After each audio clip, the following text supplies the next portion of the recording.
15 डिसेंबर 2024 रोजी नामकरण सोहळा केला आणि त्या दिवशीच्या कार्यक्रमाचं आयोजन हे सगळं कृष्णालीच्या आजोबांनी केलं होतं. कार्यक्रमाला जवळचे सर्व आप्तेष्ट आले, म्हणजे कृष्णालीचे आजी आजोबा, काका काकू, मामा मामी हे सगळेजण जमले आणि मग नंतर कार्यक्रमाला पाहता पाहता सुरुवात झाली. कृष्णालीला पाळण्यात टाकलं, पण कृष्णालीला सगळं काही रंगीबेरंगी दिसत होतं, त्यामुळे तिला ते सगळं काही आवडत होतं. रोज फक्त आईच झोपू घालते आणि आज सगळेजण मिळून मला का झोपू घालताय हाच ती विचार करत बसली होती आणि सगळ्यांकडे असं कौतुकानं बघत बसली होती. इथे आता सगळेजण मला सांगत होते की गाण्याच्या बीट्सवर थोडंसं ॲक्शन कर, पण माझी काही पूर्वतयारी नसल्यामुळे मला काही ते जमत नव्हतं, पण तरी आपलं थोडंफार मी करायचा प्रयत्न केला.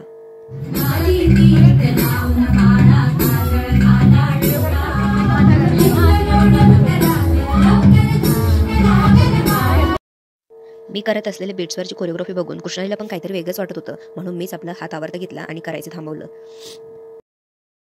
नामकरण सोहळ्यासाठी सगळ्यात पहिला मी शूर स्त्रियांची नावे घेतली. पहिलं नाव जिजाऊ, दुसरं नाव अहिल्या,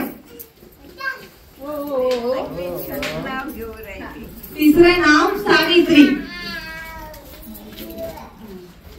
चौथं नाव मणिकर्णिका,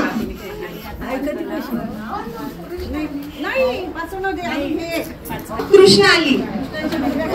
कृष्णालीच्या घुगऱ्या खा.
वीडियो अच्छी लगी हो तो लाइक शेयर एंड सब्सक्राइब कर दीजिएगा.